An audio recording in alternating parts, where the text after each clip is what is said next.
DBN Live is going down tonight. We got a lot to talk about. I want to say, Happy New Year to everyone. Let's bring in the new year good. Let me go ahead and shout out everyone in the comment section, starting to fill it up right now. What's going on to my man Jeffrey? He said it's the nation. Y'all already know what it is. Hashtag new media. My man Jeff said new media or no media. I heard that. AJ, the Yogi, Happy New Year, Deontay. Happy New Year, y'all. Coda Kid said what up. My man doing live production said what's going on. What's going on, Angel Santos, my moderator in the comment section. He holds it down. We even got a good feed tonight, man. So it looks like we got a good live feed we're gonna have tonight. Hey guys, I got a special guest in the building. I'm gonna go ahead and introduce him in a minute, but you know how we do. Want to go ahead and give shots out before we start the show. What's going on, Melvin? Yeah, he said, hey, Deontay, what up? Shout me out. There you go. K Black Boxing, what's up, DBN? He said, hit that like button. That's right, y'all. All right. Hey, go ahead and rep your city, rep your town, rep your country. Because you know we international over here, y'all, all day. Okay, y'all, so we about to go ahead and get the show started. What's that? I'm about to kill your name over here, man. What's that? Gooey's? Roman, I'm just going to go by your last name. My man Roman from Bahamas, from Baja. What's going on, Roman from Baja? What's going on, Coach Jason? Coach Jason in the building. What's going on, Coach Jason? Congratulations to his son. Y'all gonna see all the footage tonight. That's Coach Jason. His son just came back from Salt Lake City and won that national title out there. So congrats to Kaipo. Yeah, man, it's going down. Bronx, New York, says Angel Santos. 901, Mr. Individual. Yes, sir. Cincinnati in the building, says Jay or Jai. Luxury Beats. Las Vegas, y'all already know what it is. All right, y'all, let's go ahead and get the show started. Let's go ahead and get it in. 513. Yes, sir. We about to get it in. All right, y'all. So we got a lot to talk about, guys. We're going to go ahead and roll it in. We're going to talk about Fighter of the Year, who should be Trainer of the Year, and all of that. But let's go ahead and get this started right now. What's going on, y'all? Now y'all seeing us on camera. It's going down, DBN Live. I am your host, Deontay. Let me go ahead and introduce my special guest in the building, in the studio, one of the best prospects in the world. Y'all gonna be hearing a lot about this dude. He done accomplished damn near everything in the amateurs. Let me go ahead and introduce my man right next to me, my man Derry Noble. What's going on, Derry? Go ahead, my bad. Go ahead. Say it again, man. Out here chilling in Vegas. Absolutely, absolutely. You came out here, and before you talk about what you've been doing out here, let me go ahead and also introduce your dad, my man Adrian Noble in here. What's going on, Adrian? Chilling, man. Shout out Deontay, man. Thanks for having us, yo. That's what it is, man. That's what it is. You guys, okay, making sure I'm hearing you over here. So yeah, man, so we got him in the building, man. We're going to talk about some boxing with them and everything and talk about your career. Now, you about to make that transition and turn pro. Yes, so sir. I want you to talk a little bit about that. How did you even come up with the decision of doing it right now instead of trying to go to the Olympics and everything? Well, it never really been I never really thought of going to the Olympics. I always had that pro style. And I didn't want to wait. I wanted to make money. I was ready to make the money. And you was ready. And you came out here.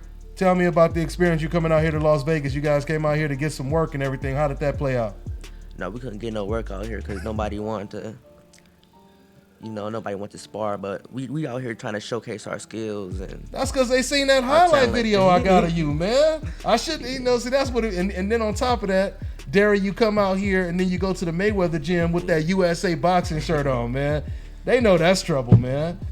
Everybody know about the USA shirt. What's crazy, man, right? So in more detail, man, we went to the Mayweather gym. We was really excited to go to the Mayweather gym, right? Because, Mayweather, one of his favorite boxers. Him and Roy Jones are his top two boxers. So he wanted to go in there and showcase his talent in front of Mayweather people. But 2 days in a row, man, 2 days in a row. We seeing guys in there his size. Their trainers in the gym is telling me like there's guys over there 118, 125. They like, man, let's see. Nobody want to spar, so they said come back the next day at 12 o'clock. They're gonna want to spar for sure.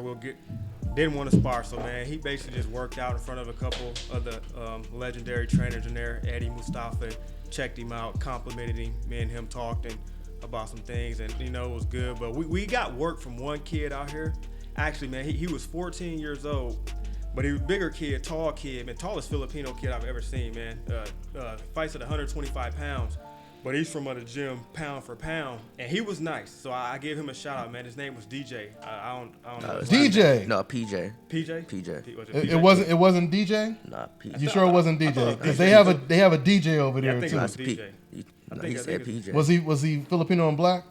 He looked like he tall, man. Yeah. Well, if it is the DJ we know, shout out to DJ. I don't know a PJ, but I think it was DJ. yeah. Was he a southpaw? Yeah, he's southpaw. Yeah, that's DJ. Yeah, so he came out there, gave us work, man, and that was good work, man. He was sharp. I was like, man, he gave us better work than people, pros that we get work from pros back home. So nice. So shout out to him. So look out for him. He's nice.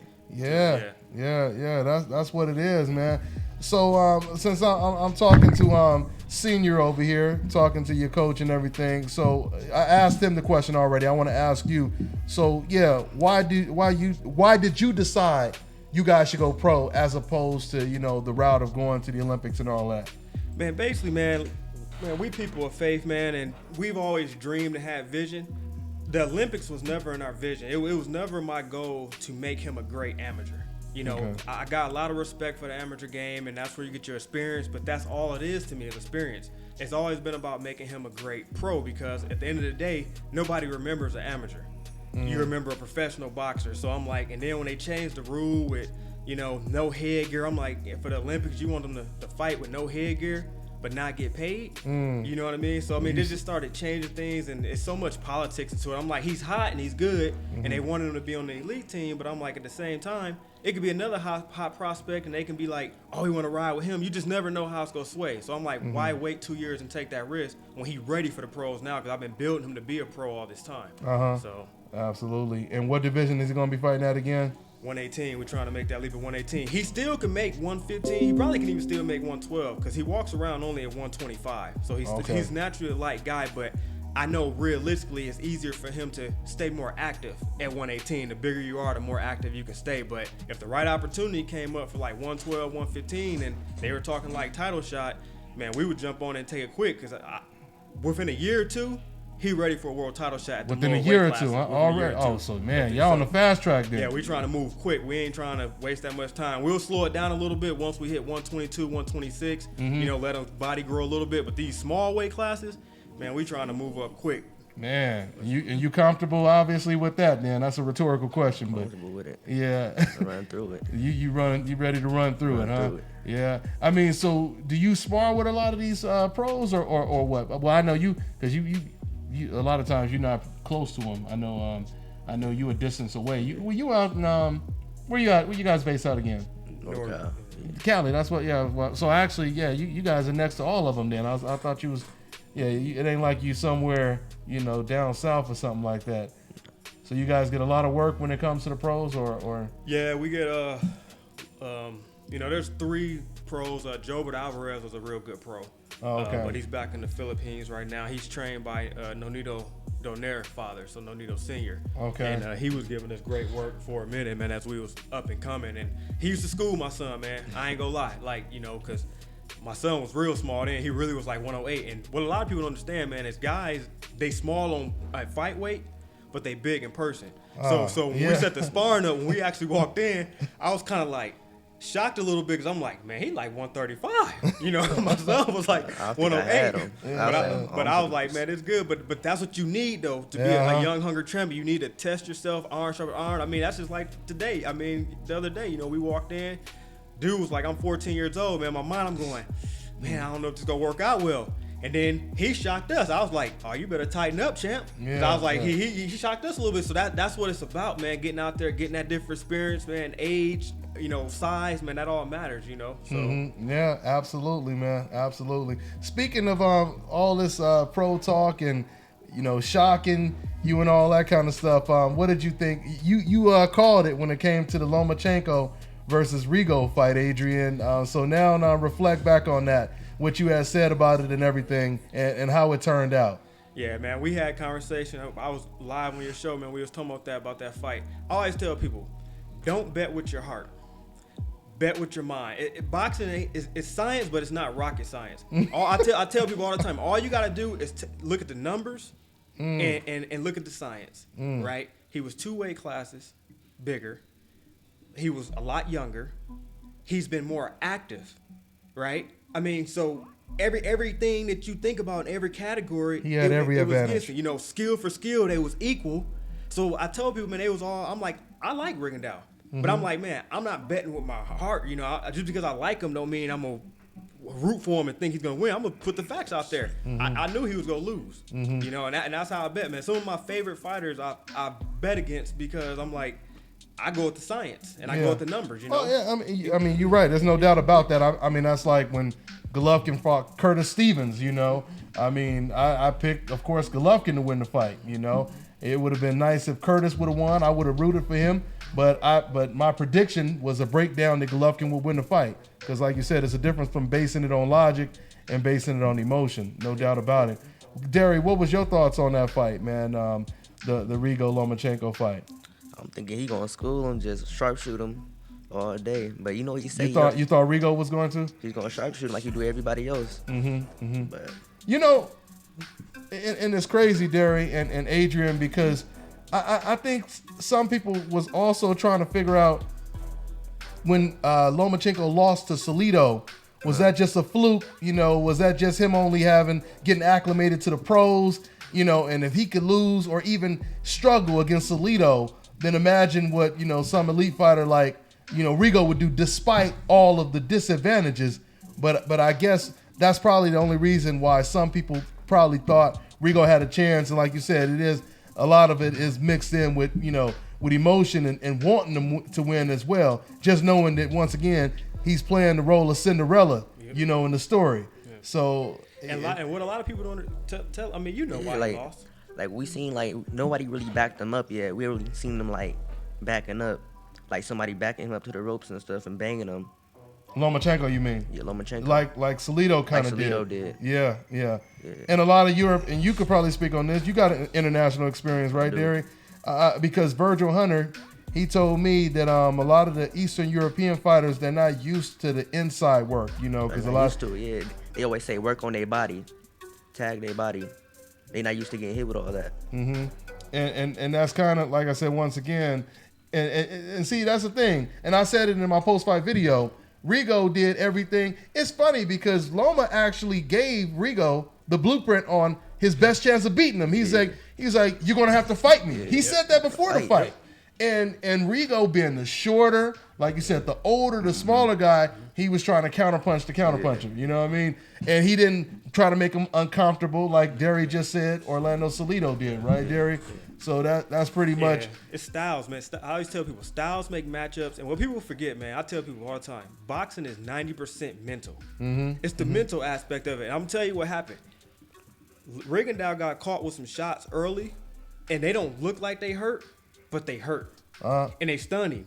And I always tell people, it's hard to beat two kind of people. It's hard to beat a guy you can't break down mentally, and it's hard to beat a guy that's in tremendous shape. And Lomachenko he's one of the best athletes in the world, not only just boxing. He's in tremendous shape, and what's his name is not active, man. He's older, he's active. I mean, before he fought this fight, he didn't throw a lot of punches. Yeah. So how do you think, all of a sudden for this fight, all of a sudden he gonna throw a lot of punches?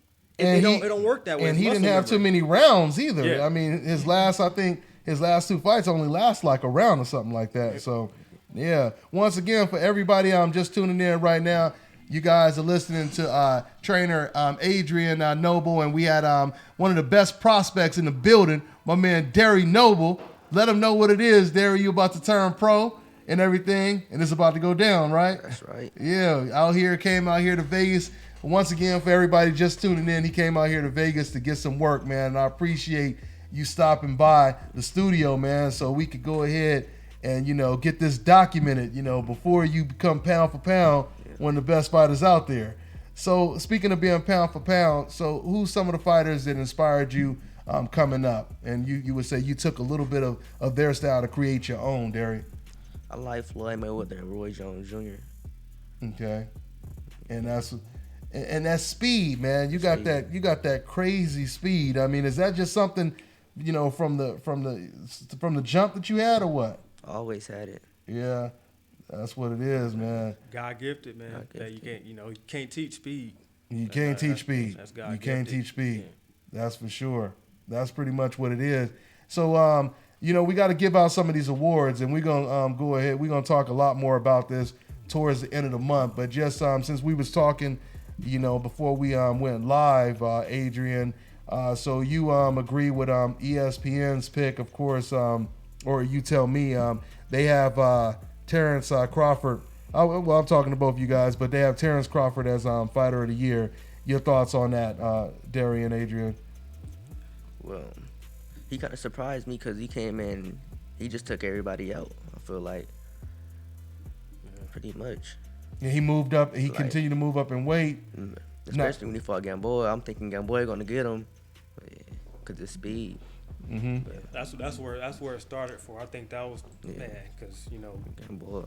it was that same thing, man. Everybody Gamboa speed going off what they see, but man, I'm gonna tell you the thing about Terrence Crawford, man. He's a special fighter because it takes a special fighter to make stiff competition and look easy, right? Yeah. He always rises to the occasion to make him look easy, man. That's why I tell you, that's a great fighter. Like, you look at like Mayweather, right? Like him retiring, being gone now, but you look at when he fought. Every guy who was supposed to pose a real threat to him, he rose to the occasion even more and made it look easy. And it's not because the opponent is easy and they're soft or they suck. I mean, these are quality world champions. These are good boxers. But it's just that a special fighter, man, that they step to the next level. I mean, and Terrence Crawford is doing that same thing, man. I mean, he's knocking guys out that you think he's not going to knock out. You winning by unanimous decisions. So I'm just like, man, it's crazy, man. He deserves it. He's pound for pound, man, he's one of the top guys out there skill. And I always felt that the pound for pound top list should be based on skills, more so opponents, right? I mean, because you got some guys in the pound for pound rankings, man, they ain't even fought in more than one weight class. So it's like, to me, the terminology is a little backwards, pound for pound, because it's like, technically then, if you only fought in one weight class, you shouldn't be on the pound for pound list because it should be people who fight multiple weight class. So I always felt the pound for pound should be more on who's the toughest to beat because of the skill sets they have. And he has a lot of skill sets and a lot of qualities that a lot of other boxers don't have. So, Yeah, and on top of him being, we got your light and perfect now. But so on top of that, Adrian, and then you also have trainer of the year. We haven't really talked about that. I know who the trainer of the year should be, hands down. Your take. Let's jump back and forth. Derry, you have any thoughts on who should be trainer of the year? I'm not sure on that one. Okay. Sure on that one. Well, let's go. He followed the boxers more. Yeah. I'm more look up. That's to the more of trainers, your question. I get excited when I see a trainer I respect versus when he see like a boxer. But right now I think the trainer of the year, hands down, you got to base it on the quality of work and what his guys have done. It should be Derrick James. Man, up and coming. He's young. He's hungry. And he's making a name for himself. And I look up. He's one of the guys I look up to because he got me in age by a little bit, man. But I always give homage to the guys that's doing it before me because they lay in the path, man. First it was Emmanuel Stewart. Was my first all-time trainer. Like, man, I love Emmanuel Stewart. I used to listen to everything he said. I took one of his classes back in the day. Nice. And then, and then like Customato. Them guys, I look at them guys and how they evolved and just their different styles, and now Derrick James, man, and then like guys like Virgil Hunter, is doing their thing, making a lot of noise. So, I even like Lomachenko father though. Yeah. The trainer, like a lot of people, like I look at their character and the things, man, he has an old school mentality. And see, I like old school boxing, man. I'm not with the new school stuff, to be honest. I try to teach him the old school way, and do things that way, because I think it's more about skills, pay the bills. I think now guys are focusing too much on being stronger and conditioning. I'm like, man, you could be as much shape as you want to. skills will beat that any day, and that's what I focus more on. But one thing that I saw when his dad got in the ring, which I got a lot of respect for him, when he actually beat Ringadao, Lomachenko wasn't that like impressed with it. He was basically like, man, I was supposed to beat him, right? Like he kind of did that, so I respected that for him. But there was a guy who got on the ropes to try to put a crown on Lomachenko's head, and basically saying he was the king. And basically, Lomachenko's father hurried up and got up there and said, take that nonsense off his head, man. We ain't here for doing all that showboat. He did his job. And when I saw that, I said, man, you know what? That's an old school mentality. And then I heard about how he put him in a dance class for 4 years to get his footwork right. Yeah. That's dedication, man. You know, it's like you go do it my way or it's the highway. Yeah, you know, yeah. and it's paying off for him, man. And now he got some of the best feet in the business, man. Yeah. There's no doubt about it, man. Lomachenko is a beast, man. Very, very extremely talented, man. So that's pretty much what it is on that one. And let me go ahead and also get your guys' prediction, since I heard some cats talking about it in the comment section. And let me see. What do you guys think about the heavyweight fight against Deontay Wilder and Anthony Joshua? Derry, who will win that fight in your opinion? In my opinion, I think I got to go with Wilder. Wilder? He's going to keep on the outside, keep him behind his jab. Yeah. Drop that heavy right on him. Drop that heavy right on him. Drop that heavy right. Yeah, and then speaking of that, you know, he got to get we talking about that fight, but he still got to get past your boy King Kong, Luis Ortiz, because that's who he's supposed to fight next. Yeah. So that's supposed to be March 3rd. For everybody, I just checked the comment section. What's going on to everybody right now? Let me see what y'all talking about over here. Yeah, I'm scrolling back. Yeah, talking about trainer of the year. Yeah, no doubt about it. Derek James should be the trainer of the year. I see y'all brought up Ronnie Shields or Rozier, but you know, when it comes to Derek James, he got that sensational win with Spence going over, crossing over the pond, knocking out Kell Brook, Jamal Charlo knocking out Erickson Lubin, all in the same year. So that's kind of hard to beat because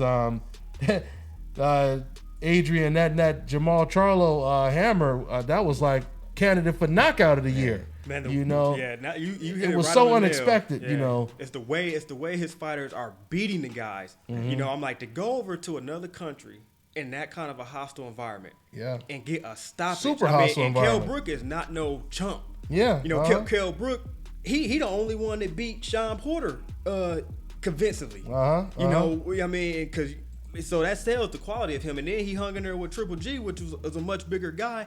And for him to go over there and stop him like that, and then like the knockout with Charlo and Hammer, man, I'm like, that was vicious, man. Yeah. I mean, that brother better just be thankful, man. He was able to get up and he able to fight again, man. Because that was looking kind of scary for a minute. It was so unexpected, man. It reminded me. You know what it reminded me of? It reminded me of when Julian. When he knocked out Terry Norris. You talking about Jackson? Yeah, Julian Jackson. Yeah. The Hawk. When he knocked out Terry Norris, that was the type of shock value that was there. But this just out of nowhere, man. So, but that's boxing, the theater of the unexpected. Yeah. And that's pretty much what we got, man. So, yeah, man. Hey, well, I'm going to go ahead and wrap it up with you guys, man. I want to thank you guys once again for coming to the studio. Anything else you guys want to go ahead and say to the fans? Anything else on your mind before we wrap it up? Man, just keep doing your thing, Deontay, man. Like a lot of people, what they don't recognize about you, man, is you put it all out there. Even when there's good things happening, you put it out there. But when there's bad things happening, you also put it out there. And you don't show favoritism to any boxer or anything, man. When there's court cases or problems, you put it out there just because you giving the truth and you letting people really see what it's like to be a boxer full in and full out. The things they go through, man. So keep doing what you're doing, brother, man, and you holding it down, doing your thing, man. And keep showing guys love like us, like you do, man, because it's healthy for the sport, man. Like you had my man Dwayne Beeman on not too long ago, and I look at him, man, and I like that because I'm like, he's in my son like around his weight class. And I'm like, the more little guys that get that exposure and that keep knocking on doors doing things, that's what they should do, man. And what people should stop doing is hating, man. Just show love and just accept everything, man, because at the end of the day, you want a lot of good boxers, right? And you want a lot of good trainers and everything, because that's only going to grow the sport. Because the more good, I always tell people, if you want to become a superstar as a boxer, how can you become a superstar if you don't have a lot of quality opponents, right? Absolutely. So I tell these guys, man, keep doing your thing. I want all the little guys out there to train hard, do good, man, and one day we'll meet each other at the top, man, fight, and let's blow this little guy division up, man, the way Mayweather did the welterweight division. That's what's going to happen, man. Let's blow it up. I'm glad you brought it. And yeah, it does feel good to know that we are reaching cats. Like you said, you know, you've been introduced to Dwayne Beeman, you know, watching the show over here. And now, you know, a whole bunch of people about to be introduced to your son right now, my man, Derry Noble. So it's going down, y'all. It's going down. Shout out to the IBO Intercontinental Champion, Dwayne Beeman, man. That's what it is, man. Hopefully you guys do blow that division up, man. We need some more Americans in that division as well. So that's a good thing, man. So once again, Derry, anything else you want to close out with? And guys, I'm gonna give you guys my final thoughts in a minute, but we're gonna go ahead and wrap everything up with my man Derry. So what's anything else on your mind, Derry? Pretty much what he said, and 118, I'm coming for everybody. I want it all. Hey guys, this is one of the best prospects. If you guys haven't seen his highlights, I got some serious highlights of this man on my channel. Matter of fact, I'll put the link in the description box. Watch those highlights so you guys see what's going on with Derry. Oh yeah, and add me on Instagram at DManTheChamp. Yeah, I heard that. And I'll go ahead and put his Instagram in the description box too, all right, guys? So that's pretty much what it is. Hey, hold tight, guys. I'm going to go ahead and wrap things up with Team Noble over here, and I'll be back with my final thoughts, all right, y'all? That's what it is. And make sure y'all go to ashkicking.com. That's one of the dopest websites in the world, all right, y'all? That's ashkicking.com. Y'all, hold on for a minute, guys.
All right, y'all.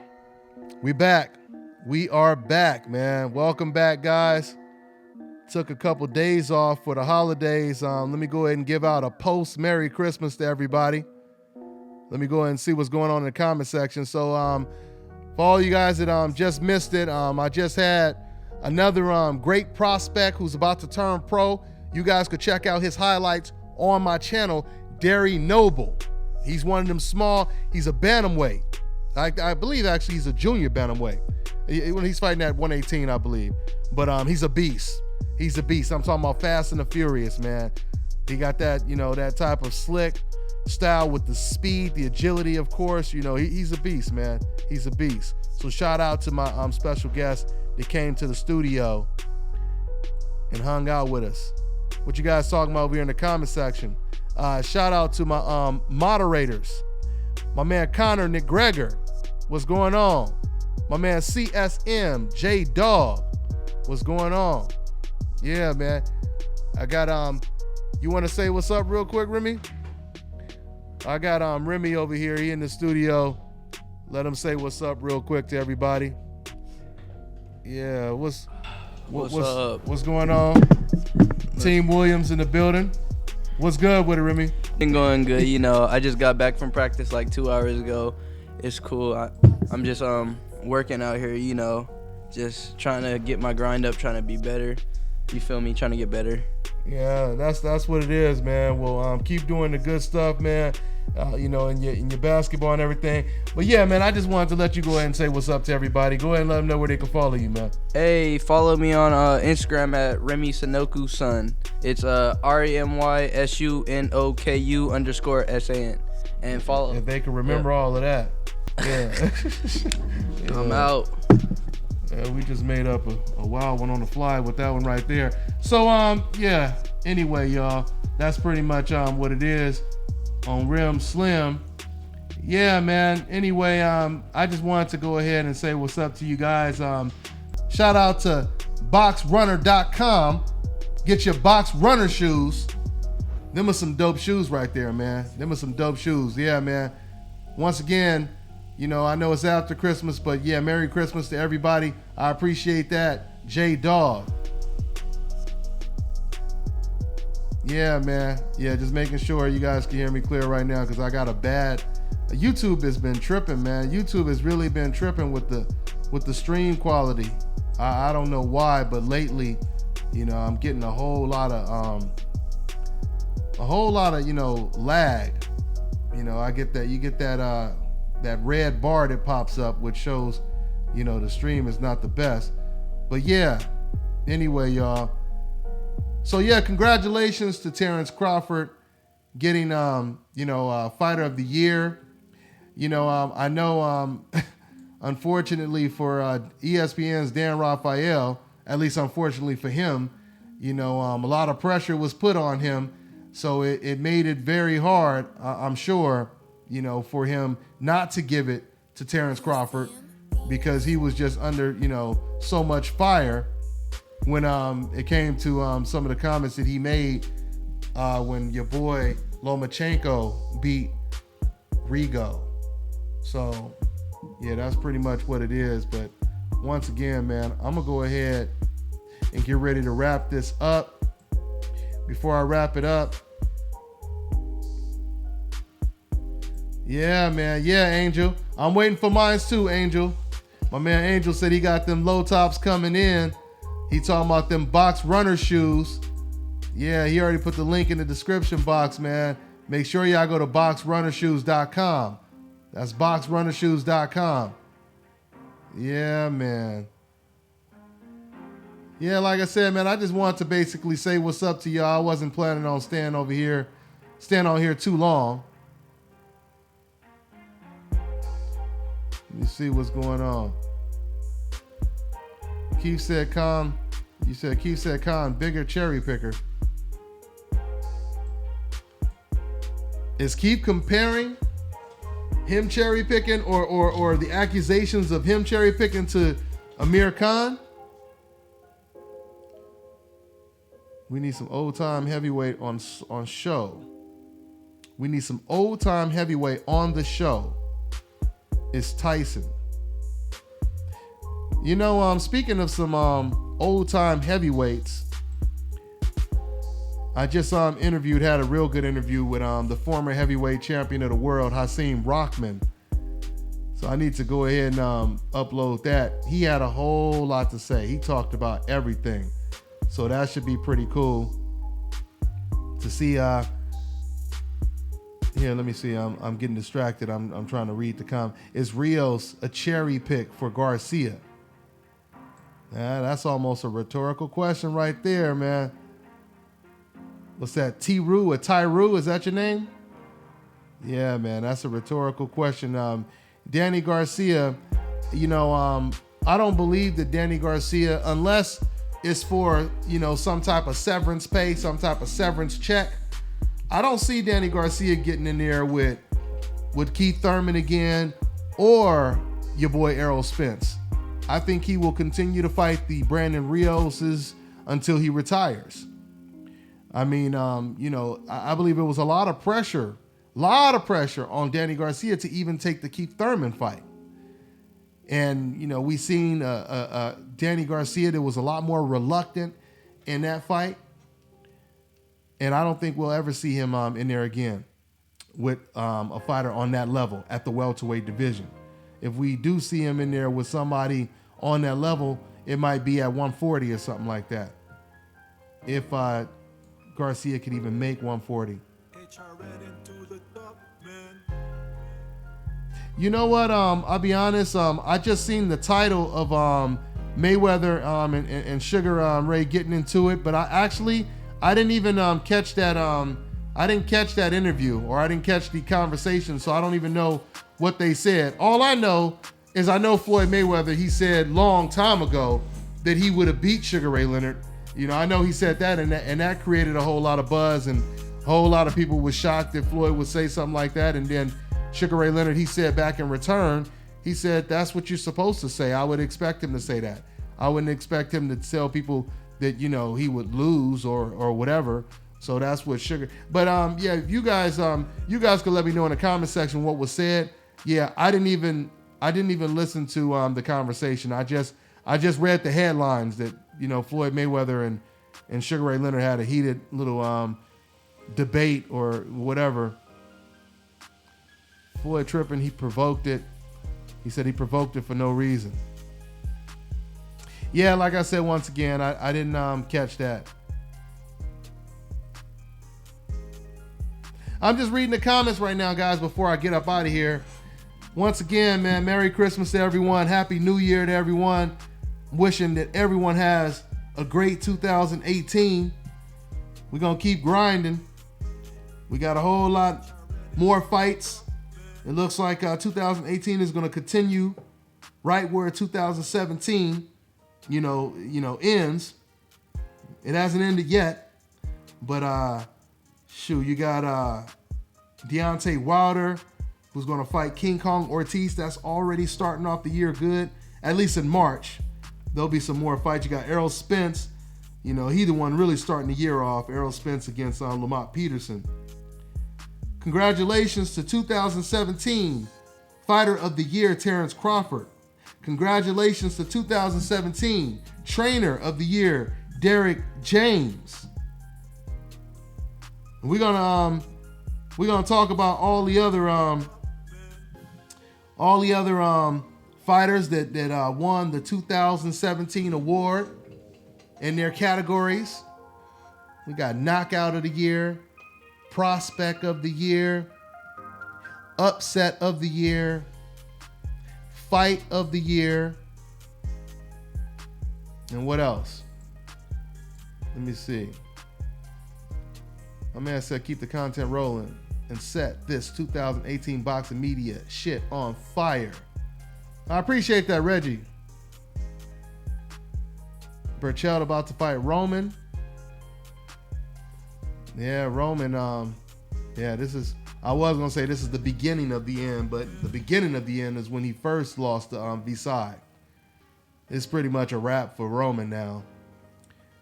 You know, Roman, once again, when you are getting wins mainly off of your size and your power, you're allowed to make a lot more mistakes. But since Roman moved up in weight, he can no longer rely on the size and power because a lot of fighters he fights, they have the same type of power he has. So now he had to rely on his skills and defense, and that didn't work out too well. He talking about Miguel Roman. I was talking about Roman Chocolatito. He talking about Miguel. I'm not even real familiar with Miguel, to be honest with you guys. Nobody beats Mikey Garcia at 135, 140, maybe Bunny. He's talking about Robert Easter because the weight and height advantage. Well, if that is the case, then you can't necessarily say nobody beats him if that's what you believe. Yeah, but everything I said about Chocolatito Gonzalez still stands, though. I haven't seen too much of Miguel Roman. So I got to do my research and homework on my man. 2018 will be a good year, no doubt about it. my man DeAndre, he said he said, I was talking about Chocolatito too. Yeah, we might as well. Yeah, we talking about Chocolatito now. He said Chocolatito wants to fight, Yafai? And I don't know why, because he'd get stopped again. Well, Roman Gonzalez, Chocolatito, man, he's in a bad situation right now. He's in a bad position right now because once again, he's fighting guys that, can basically negate his power. He no longer is going in there with this massive size or power advantage because now guys, they have the same type of power. So because of that, and because he doesn't have the greatest defense, he's going to have problems. See, this is what happens though, when the media or the old media, when they sell us on some fighter who hasn't proved himself yet, what happens is they end up putting all this pressure on this fighter, and that's how fighters, become perceived overrated because so much pressure is on them, that they're supposed to be the greatest fighter. They're already pound for pound before they prove that they're pound for pound. And then as soon as they get in there and deal with adversity, they end up losing and getting knocked out. No, I didn't catch the Briggs interview, guys. Didn't catch the Briggs interview. I'm gonna have to check it out. He said he's responding to what I just said about Roman. He said HBO gave him too much hype. No doubt about it. There was a time like 2 years ago, before Roman had even really, made a big splash in the States, HBO and many other people, they were already saying he was pound for pound the best fighter in the world, even though he wasn't fighting over here. But of course, when you had other fighters on the coincidental list, like even Guillermo Rigo, when he was fighting in China, in Japan, people were using that as an excuse why he couldn't be considered, the best fighter or that's the reason why, he's not liked or whatever the excuses they were making. They were saying, it was because he was fighting in a different country, and how can you be considered this good if nobody is watching you fight? Well, that's how Roman Gonzalez, that's how he got his praise. He received praise for fighting in different countries. A lot of people didn't even see his fights. So anyway, y'all, I'm going to go ahead and wrap this up. I'll be doing another live feed earlier tomorrow. This was short notice, last minute type deal right here. Yep.